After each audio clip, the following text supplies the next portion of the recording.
How Stoics dealt with anxiety 2000 years before therapy.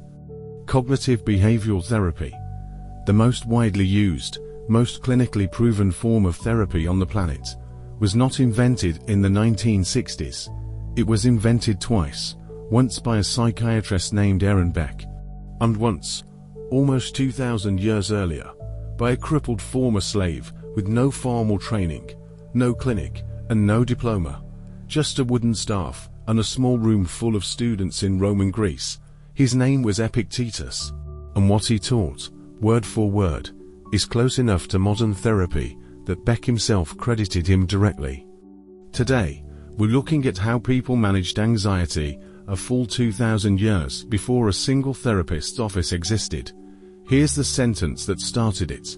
Epictetus said, "People are disturbed not by events, but by their opinion about events." Read that again, slowly, because it is almost verbatim, the founding principle of modern cognitive therapy. Not the event causes your anxiety, the interpretation does.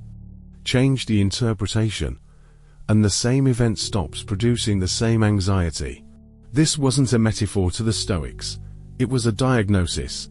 And once you understand it as a diagnosis, the Stoic techniques that follow stop looking like ancient wisdom and start looking like clinical tools that just happen to arrive early. Technique 1. Cognitive distancing. Separating the event from the story. Modern therapists call this cognitive distancing or cognitive diffusion, teaching a patient to notice a thought as a thought, rather than as a fact. The Stoics were doing this exact exercise 2,000 years before the term existed. Epictetus taught his students to pause between an event and their reaction to it, and ask a simple question: what actually happened, versus what am I telling myself happened? A friend didn't reply to your message. That's the event. They're upset with me. I did something wrong. This friendship is ending. That's the story, added entirely by you, with zero evidence. The anxiety was never coming from the unanswered message. It was coming from the uninvestigated story stacked on top of it. Separate the two, and most of the anxious charge simply has nothing left to attach to. Technique 2. Examining the evidence, the Stoic version of a thought record. A core tool in modern CBT is the thought record. Write down the anxious thoughts, then examine the actual evidence for and against it. This is not a modern invention onto old philosophy. Marcus Aurelius was doing a version of this in his own private journal, which is quite literally the reason his personal notes survive today, as meditations. He'd write out a disturbing thought, then interrogate it. Is this within my control? Is this actually as bad as it feels? What would a wiser person think about this exact same situation? He wasn't writing a diary for anyone else.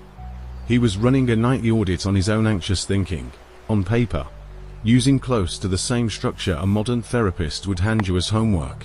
The method works for the same reason it works today. Anxiety thrives on vague, unexamined dread. The moment you force it onto paper and interrogate it specifically, most of it can't survive contact with scrutiny. Technique 3. Exposure through imagination. Premeditatio Malorum. Modern exposure therapy treats anxiety by gradually, deliberately confronting the feared thing in a controlled way. So the nervous system learns the feared outcome isn't as catastrophic it predicted. The Stoics had their own version, and it required no therapist's office at all, just imagination, used deliberately instead of accidentally. It's called Premeditatio Malorum, premeditation of adversity. Seneca used it constantly, deliberately picturing a feared outcome in vivid detail, on purpose, ahead of time. Not to make himself afraid, to take the fear out of hiding and look directly at it, on his own terms, before it could ambush him unexpectedly.